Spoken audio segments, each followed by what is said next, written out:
Enfermé derrière des murs et des barbelés, c'est l'idée qu'on se fait d'une peine d'emprisonnement. T'es livré à toi-même. Soit tu vas travailler, soit tu glandes dans ta cellule. La plupart des détenus regardent la télé. Ils font rien pour avoir un semblant de vie. Arrêter des criminels et les jeter en prison, ce n'est pas difficile. Mais quand on ajoute la question de la réinsertion, c'est plus compliqué. Donner aux gens la possibilité de changer, c'est ça le plus dur.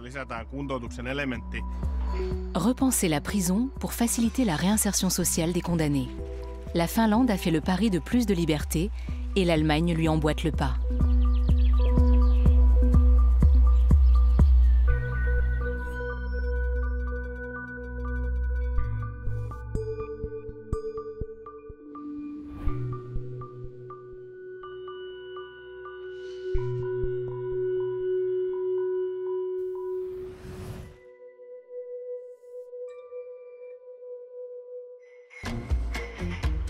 Un matin ordinaire dans une colocation?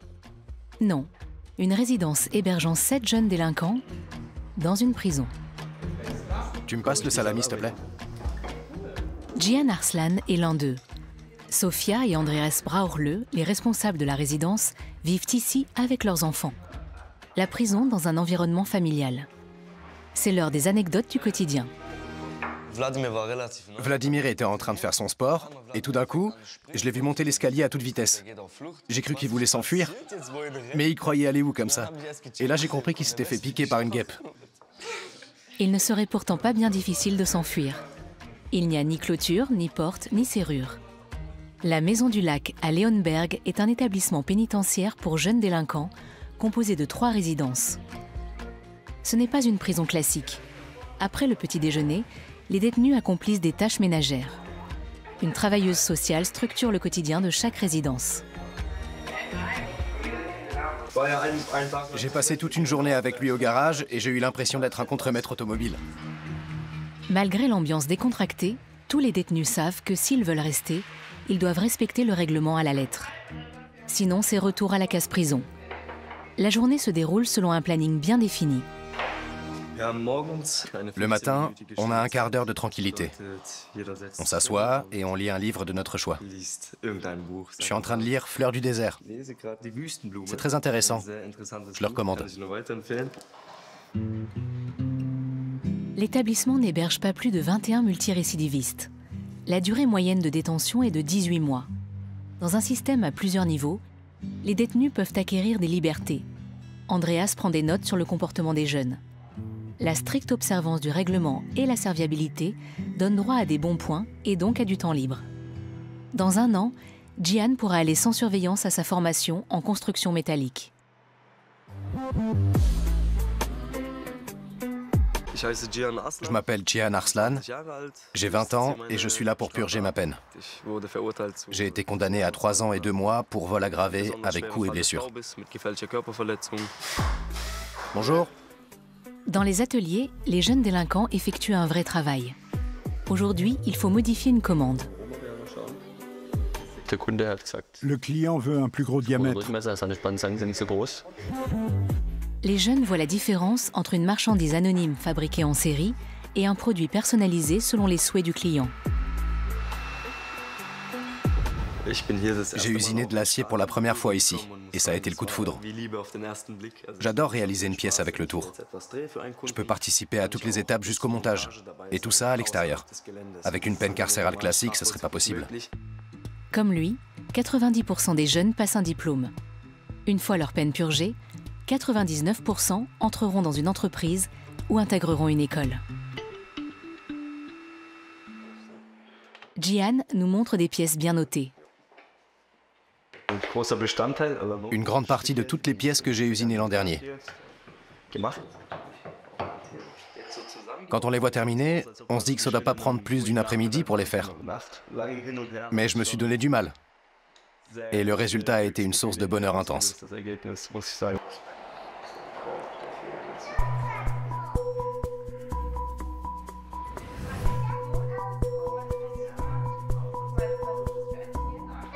La vie de famille contribue grandement au succès de cette formule. Les responsables de résidence ont la double casquette de surveillants pénitentiaires et d'éducateurs.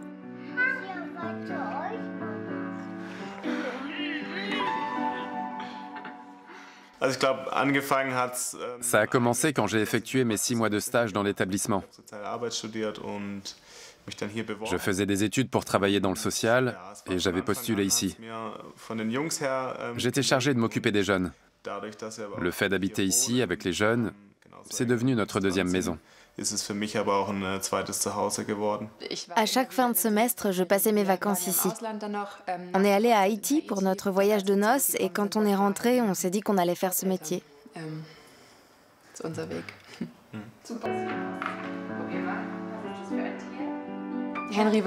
Henri avait 5 mois et Michel est né ici. Que leurs enfants vivent avec des délinquants ne les dérange pas. Ils estiment que tout le monde y trouve son compte. Ce qui est beau, c'est qu'on soit là en tant que famille. Ça influence beaucoup le comportement des jeunes. Ils savent qu'on leur fait confiance. Ils côtoient nos enfants. Ils peuvent être comme des grands frères pour eux. C'est très sympa et en même temps, c'est une porte d'accès vers ces jeunes. Ils finissent par s'ouvrir. Vivre étroitement les uns avec les autres pendant 1 an, c'est autre chose qu'être gardien de prison. Ils peuvent être amenés à gérer des situations délicates. Je me souviens d'un jeune, quand il m'a vu entrer, il a complètement vrillé et s'est jeté contre le mur. J'ai su après que je lui rappelais son ex-copine qui lui en avait fait baver. Ensuite, il a compris que ce n'était pas ma personne qui comptait, mais mon rôle, et il a pris du recul. Pour les bras orleux, il est important que les jeunes délinquants apprennent à vivre sans violence ni criminalité. Jihan vient d'être papa. Il a beaucoup réfléchi à ses actes et veut reprendre sa vie en main. Il s'est porté volontaire pour participer au programme de rencontre Condamnés victimes. Je me prépare pour ça. Ce qu'il y a devant moi, c'est ma ligne de vie. Enfin, le fil conducteur. Ça remue beaucoup de choses en moi.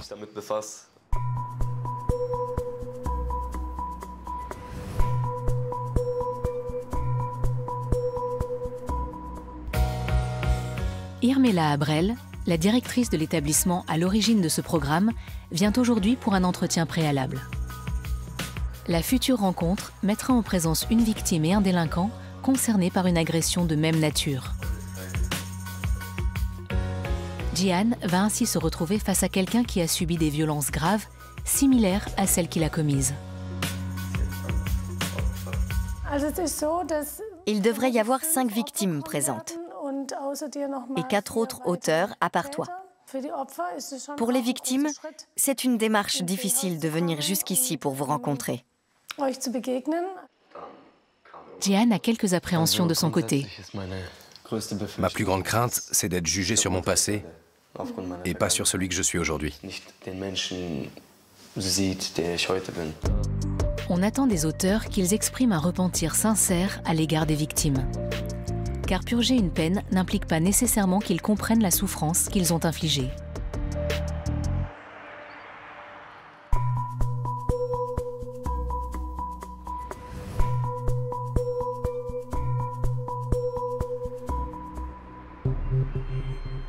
En Finlande, cela fait déjà plusieurs décennies qu'on cherche à améliorer le système carcéral. La prison de haute sécurité de Turku. Aki Saarinen y a longtemps travaillé. Aujourd'hui, il dirige une prison ouverte. Bonjour, je suis Aki Saarinen de la prison de Kaura. Avec Katja Reimann et Kalle Virtanen, il a surveillé les pires criminels pendant 10 ans. Les détenus restent dans leur cellule 23 heures par jour et n'ont le droit de sortir dans la cour que pendant 1 heure. Pour Aki, c'est une approche classique de l'exécution de la peine. Certains criminels ont besoin d'un cadre rigide et fermé. Ils ne veulent aucune responsabilité. Pour eux, il faut instaurer un niveau de sécurité élevé. Cette prison accueille de nombreux récidivistes. Kalle veut lui montrer des armes saisies. Elles en disent long sur la propension à la violence et la difficulté de la resocialisation. Ce sont toutes des armes artisanales qu'on a confisquées aux détenus. Se pose évidemment la question de ce qu'ils avaient l'intention d'en faire. Certains voulaient s'en servir pour agresser quelqu'un. Mais dans la plupart des cas, c'était pour se défendre. Ils les cachaient dans leurs cellules pour pouvoir riposter en cas d'attaque. Aki est conscient de cette violence, mais il croit à la deuxième chance. Les détenus peuvent postuler pour une place dans son établissement ouvert. Ils seront sélectionnés par un comité sur la base d'une évaluation psychologique. Arrêter des criminels et les jeter en prison, ce n'est pas difficile. Mais quand on ajoute la question de la réinsertion, c'est plus compliqué.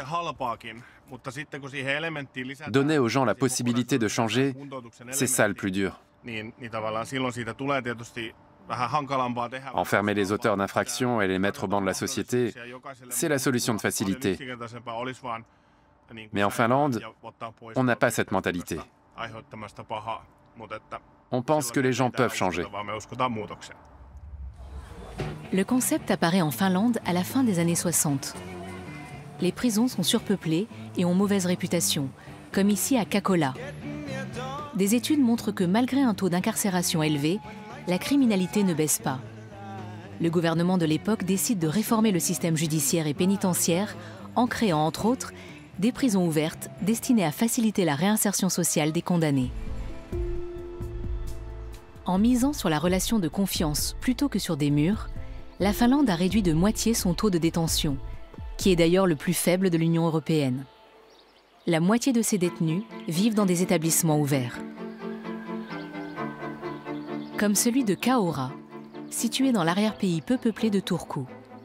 Les 87 détenus surveillés par la petite équipe d'Aki viennent tous de la prison de haute sécurité de Turku, à l'instar de Pekka. On est plus libre ici. Quand on quitte une prison fermée pour venir ici, on respire de nouveau. On se sent soulagé, vivant. L'incarcération classique, c'est très violent. Condamné pour affaire illégale, il purgera le restant de sa peine en milieu ouvert. Une prison sans mur, où il a la clé de sa chambre.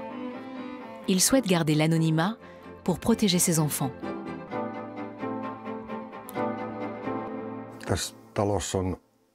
À côté de la mienne, il y a 2 autres chambres individuelles. Les portes sont ouvertes 24 heures sur 24. On n'est jamais enfermé. On peut se promener dehors jusqu'à 22 heures. On peut même sortir pour fumer une cigarette. Si un détenu tente de s'évader ou est pris en possession de drogue, il retourne en prison. L'autocontrôle remplace les barrières de barbelés. C'est ainsi que la Finlande conçoit l'exécution de la peine moderne. Et les statistiques lui donnent raison. En Allemagne, le taux de récidive chez les détenus est de 48% contre 36% en Finlande. Les prisons ouvertes font l'objet d'études qui mesurent plus concrètement leur succès. Même si ça peut faire penser à un camp de vacances, il s'agit d'un établissement pénitentiaire avec un règlement très strict, car il y a aussi des multirécidivistes. Il y a toutes sortes de criminels chez nous. Certains ont commis des délits contre la propriété ou ont conduit en état d'ivresse. D'autres ont trempé dans le trafic de drogue ou de médicaments. On a aussi des délinquants sexuels ou des hommes qui ont écopé d'une peine à perpétuité pour meurtre. Pour être admis, il faut manifester sa volonté de bénéficier d'une libération conditionnelle et s'engager à respecter le règlement. Seuls sont exclus les membres de gangs et les dépendants aux stupéfiants ou aux médicaments qui ont tendance à récidiver rapidement. Parmi les règles, interdiction de consommer de la drogue, interdiction de sortir après 22 heures et, comme Pekka, travailler. Pour Aki, échanger d'égal à égal est essentiel. Maintenant que tu connais les 2 systèmes, ouvert et fermé, lequel tu préfères? Le système ouvert. Mais ce n'est pas fait pour tout le monde. Il faut accepter de se reprendre en main. Je connais plein de détenus qui n'ont pas envie de ça. Tous les détenus de Kaura sont ici de leur propre gré.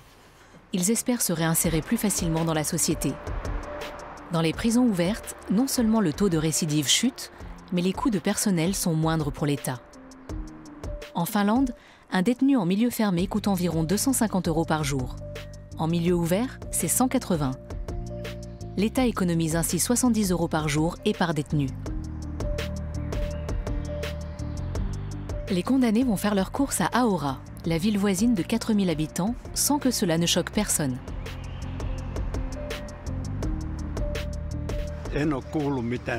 L'établissement ouvert a été très bien accueilli. Je n'ai jamais rien entendu de négatif à son sujet.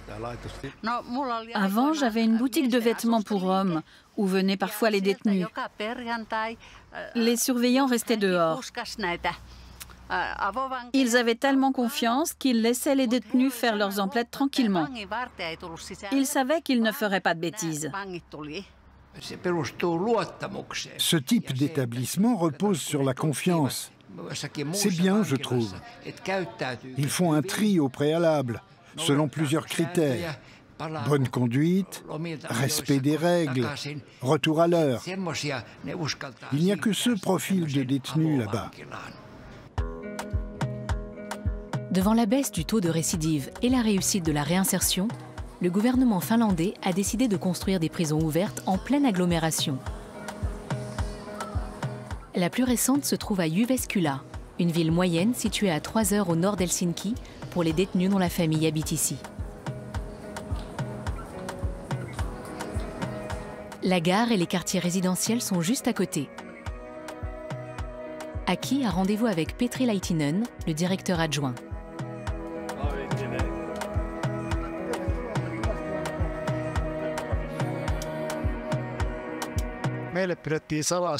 Le lieu d'implantation a longtemps été tenu secret et ignoré du personnel pénitentiaire. Le directeur était le seul à connaître son emplacement exact. Quand on a appris que la prison ouverte était au beau milieu de la ville, on a été très surpris. Les détenus peuvent ainsi participer à la vie de la commune. Ils vont à la salle de sport, chez le coiffeur, ils prennent les transports en commun, comme n'importe quel habitant. L'entrée de l'établissement fait penser à un foyer. Comme ils sont sous un régime de privation de liberté, les détenus doivent dormir ici et signaler toutes leurs sorties aux agents pénitentiaires. Petri nous montre les salles communes.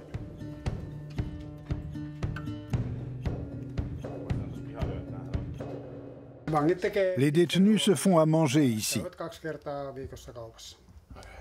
À tous les repas? Oui. À Kaura, ce n'est pas comme ça. Et comme en Finlande, aller au sauna est un droit, il y en a un ici aussi. Aki est impressionné par l'essor de ce modèle carcéral.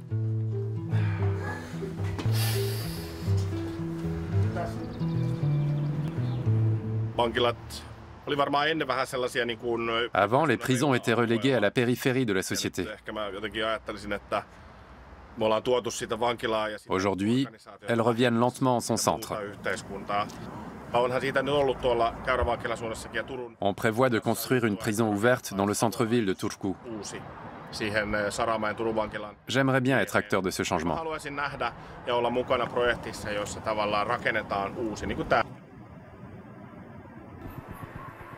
Retour à la Maison du Lac, en Allemagne. Le mardi et le jeudi, les détenus se lèvent à 6h moins le quart pour aller faire du sport. On va aller tous ensemble jusqu'à la salle de sport, en courant. Allez, c'est parti. Aujourd'hui, c'est le responsable de la résidence voisine qui encadre la sortie footing. Peu importe qu'il fasse nuit ou mauvais temps, les jeunes doivent faire du sport. Sport matinal, ménage, école ou formation, bonne nuit de repos, le planning est millimétré. Tout le monde ne va pas au bout du programme de l'établissement ouvert. Un tiers abandonne ou retourne en prison pour mauvaise conduite. 21 jeunes délinquants vivent actuellement dans 3 résidences dirigées par des familles, exécutant leur peine sous un régime de semi-liberté. Le temps que les familles passent avec les jeunes excède largement la cohabitation pure.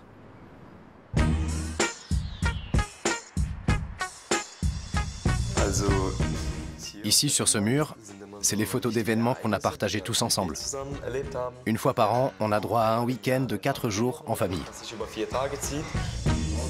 Ces week-ends se déroulent en alternance chez les parents de Sofia et d'Andreas. La dernière fois, on est allé au bord de la mer du Nord et sur la Baltique. Jian a grandi sans son père avec 4 frères et sœurs. Il n'est jamais parti en vacances à la mer. J'ai jamais rien vécu de tel en liberté. C'était vraiment génial. Ici, sur la photo, on était tout un groupe. Chacun est parti ramasser des coquillages. C'était cool. C'est ce que j'ai préféré. On s'est même amusé à s'enterrer les uns les autres dans le sable, en mer d'Evaden. Une fois toutes les tâches domestiques effectuées, place aux différentes activités. Le centre possède quelques animaux. Daniel Abrel s'occupe des vaches. Comme sa femme Irmela, il travaille avec les détenus. Salut Daniel, ça va? Parallèlement à sa formation, Gian donne un coup de main ici. Il aime travailler au grand air et ça lui éclaircit les idées avant sa thérapie par le dialogue. On va changer les vaches de près. Gian peut quitter le site en compagnie de Daniel, mais ce n'est pas le cas de tout le monde. Ceux qui viennent de la prison doivent se tenir à un bras de distance de Daniel. Gian est ici depuis 1 an. Il a atteint le plus haut niveau de confiance. Il connaît chacun des obstacles invisibles aux yeux d'une personne extérieure. C'est la glissière de sécurité que les jeunes avec un bas niveau de confiance n'ont pas le droit de franchir. Ceux qui ont un niveau de confiance élevé, comme moi, peuvent quitter l'enceinte de l'établissement pour aller travailler. Mais à condition de prévenir les responsables. Sinon, c'est considéré comme une tentative d'évasion. Ce qui aurait pour conséquence un retour en cellule. Ici, on a une impression de liberté totale. Il n'y a pas de mur, pas de barreaux aux fenêtres. La liberté est à portée de main. Il faut se retenir de faire le genre de choses idiotes qu'on pourrait regretter. Ce type d'exécution de peine existe dans le Bade-Wurtemberg, en Saxe et en Rhénanie-Palatinat grâce à des subventions régionales et à des dons. Les vaches qu'il faut changer de près sont à quelques centaines de mètres de l'établissement.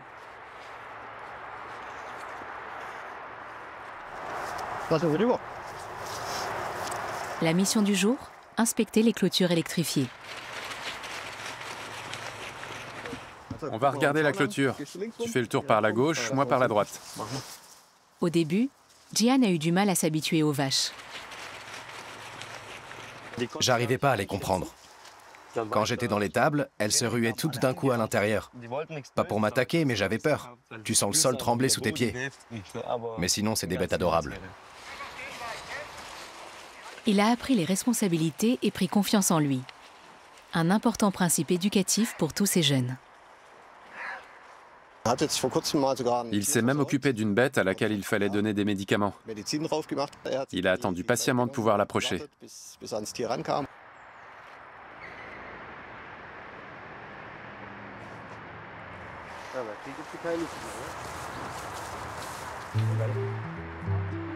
Irmela achève les derniers préparatifs. Elle va animer la rencontre condamné-victime dans le cadre du programme de réconciliation. Elle et son mari ont longtemps été responsables de résidence avant de prendre la direction de l'établissement. Elle-même est passée par là. J'ai été plusieurs fois victime d'agressions, notamment une tentative de vol dont j'ai mis très longtemps à me remettre. Elle travaille sur son propre traumatisme au cours de la rencontre. Pour moi, ça a été le déclic. Maintenant, je comprends l'intérêt du programme et je le mets en œuvre ici. Il ne faut pas confondre cette thérapie par le dialogue avec une réunion de justice restaurative qui est un dispositif autonome par rapport à la procédure pénale. 6 rencontres sont prévues. Celle d'aujourd'hui sera animée par Eva Maria Schmutz, une travailleuse sociale du pénitencier d'Adelsheim qui voudrait instaurer cette pratique en prison fermée. Tout est prêt pour ce soir? Oui, ils seront tous là. Vous avez trouvé les participants? Oui, on est en train de voir qui sont les intéressés susceptibles de participer. Pour l'instant, cette forme de thérapie n'est pratiquée qu'ici. Irmela rêve d'élargir le concept à toute l'Allemagne. Doris Kunzi et Sarah Elan Bali sont 2 victimes. Eva Maria va évoquer leur expérience, comme Gian la sienne. Je suis super nerveux, mais je suis content de ce que je vais faire. J'ai regardé le nombre de rencontres qu'on a déjà organisées. La première date de 2011. Et depuis, il y en a eu 40. C'est un gros succès pour un aussi petit établissement. Ce soir, Jian est le premier à prendre la parole. Bon, je commence. Il raconte d'abord les petites infractions, vol à l'étalage et autres, puis les délits plus graves. Notamment un cambriolage en bande organisée qui dérape. Lui et ses complices frappent l'homme couché par terre à coups de barre de fer. Juste avant qu'on le laisse tranquille, il a dit une phrase. Je me souviens pas quoi exactement, mais c'était en rapport avec la famille. Là, j'ai pété un câble, j'ai sorti un couteau et je lui ai planté sous l'œil. Il s'est enfoncé de 5 cm. Son histoire choque l'Assemblée, mais la conversation s'engage. Tu ne t'es pas dit que le vol à l'étalage, c'était une chose, mais qu'il y avait une ligne à ne pas franchir? Que tu tombais dans la vraie criminalité? J'ai eu plusieurs occasions de m'en sortir au cours de ma vie. Des moments où je me suis demandé si c'était ce que je voulais. Mais c'est plus facile à dire qu'à faire. On est pris dans un cercle vicieux. Et ça va tellement vite que tu n'arrives pas à changer. Sa récente paternité est une bonne raison de le faire. Est-ce que mon fils serait fier de son papa s'il vendait de la drogue? Je pense plutôt qu'il le serait si je tirais définitivement un trait sur mon passé et si j'allais de l'avant. Jian veut être un modèle. Pour Sarah, le but est de mettre les agresseurs face à leurs actes. Il y a plusieurs années, j'ai été victime de violences et j'ai été grièvement blessée. J'ai passé une semaine à l'hôpital. C'était très dur. Je dormais mal, je faisais des cauchemars. J'ai perdu l'estime de moi-même. Les précédentes rencontres lui ont fait du bien. Ça m'a aidé à changer de point de vue sur les agresseurs. J'ai vu qu'une réconciliation était possible si l'auteur du délit assumait sa responsabilité. Oui, ça m'a beaucoup aidé. Merci. Merci, Sarah. Ces séances t'ont aidé à responsabiliser l'auteur? Le fait est que les auteurs de délits sous-estiment souvent la durée du traumatisme chez les victimes. Parfois, ils me disent « Oh, la victime a sûrement tout oublié ». Or, même 20 ans après, il est quasiment certain que ta victime se souviendra du jour où tu es entré chez elle par effraction. Je suis d'accord. Si c'était en mon pouvoir, je rassemblerais dans une grande salle tous les gens auxquels j'ai fait du mal et je m'excuserais auprès d'eux. Mais c'est pas possible. Cet échange a été intense et éprouvant pour toutes les personnes présentes. Je suis content de pouvoir parler de tout ça ouvertement, de pouvoir tourner la page de mon ancienne vie.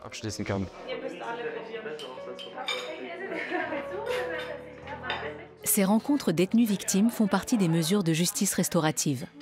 Ces 3 piliers sont la réparation envers les victimes, la réconciliation sociale et la restauration de la confiance. Dans le cadre de la réparation, les victimes obtiennent un dédommagement et les auteurs effectuent un travail d'intérêt général. La réconciliation s'opère dans les établissements comme la Maison du Lac ou à travers une conciliation judiciaire. Les auteurs apprennent à avoir de l'empathie, les victimes et leurs proches rebâtissent leur confiance en eux. Jian a achevé sa peine grâce à cette mesure. Sa libération est imminente. La journée commence comme d'habitude par le petit déjeuner pris en commun avec la famille Brauchle. Il règne une ambiance d'adieu. J'ai passé du temps ici. Vous allez me manquer. Je suis tellement nerveux que je peux rien avaler. C'est rare que je sois dans un tel état. Voir partir un jeune, c'est très dur pour nous. On a vécu 1 an avec lui, avec des hauts et des bas. On a traversé le bon et le mauvais ensemble, des larmes ont été versées. On a beaucoup ri et partagé plein de choses. On a appris à se connaître et à s'apprécier sincèrement. En guise de cadeau d'adieu, Sofia et Andreas lui offrent un album photo. Je me console en me disant que c'est le but finalement. Ici, ils ont la chance de retrouver de la reconnaissance dans un autre cadre. Le départ de Jihan, c'est le test pratique. Dehors, un emploi l'attend. Il doit juste retourner à la prison pour passer un examen médical. Pour Irmela, la directrice, c'est une journée marquante sur le plan affectif. Mais ces années d'expérience lui ont appris une chose. Beaucoup de jeunes restent en contact avec nous une fois dehors. Ils nous invitent à leur mariage ou au baptême de leurs enfants. C'est l'heure des adieux. Jihan s'estime heureux d'avoir pu purger sa peine ici, au lieu d'être incarcéré dans une prison classique. Je ne sais pas si je serais devenu celui que je suis. Avant, j'avais une toute autre conception de la vie, avant de faire de la prison. Mais en prison, tu peux pas trop agir sur ta vie. Tu es livré à toi-même. Soit tu vas travailler, soit tu glandes dans ta cellule. La plupart des détenus regardent la télé. Ils font rien pour avoir un semblant de vie. Ici, il y a plus de possibilités. Je me suis mis au sport, j'ai noué des relations, j'ai trouvé Dieu. Là-bas, rien de tout ça ne me serait arrivé. Les établissements ouverts donnent aux auteurs de crimes et délits la possibilité d'apprendre l'autocontrôle et de réfléchir à leur manière d'agir pour la changer, ce qui accélère leur réinsertion sociale. Un gain pour eux, mais aussi pour l'ensemble de la société.